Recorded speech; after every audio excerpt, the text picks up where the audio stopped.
bence bir liman. Gerçekte kitapta yazılı bu Kur'an. Dur bak burada çift flow mus'ab, anlatır hak kitap, yalan ve hakikat, cabası tarikat.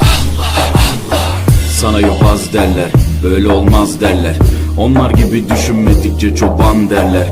Biz Müslümanız, düşüncemiz hüsnü zandır. Bak istediğin güçle saldır, biz Rabbe müptelayız. İşimde Allah, dilimde Allah, zikrimde Allah, fikrimde Allah, aklımda Allah, aşkımda Allah, aslımda Allah, kanımda Allah. Hasbi Rabbi Cellallah, ma fi kalbi gayrullah.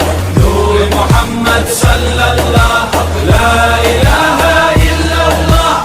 Hasbi Rabbi Cellallah, ma fi kalbi gayrullah.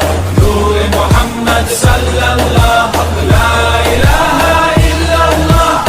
Bu benden bir davet, nefse ikamet, hem de tek çare Allah. Bu hayat imtihan, şeytandan intikam, sayısız iltifat Allah. Güvendiğin dağlara kar yağar bak ancak Allah asla seni satmaz. Düşünce kalkmalısın, şükürle kalmalısın, desin hep kalp atışın Allah.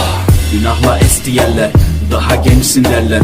Bu hayat basamakları, çürük merdivenler. Senden bir istirham, devamlı istiğfar, gereken irtibat.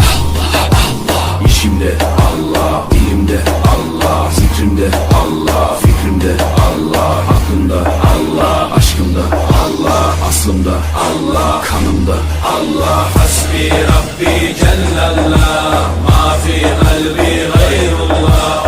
Nur Muhammed sallallahu, la ilahe illallah. Hasbi Rabbi Cellallah, ma fi kalbi gayrullah.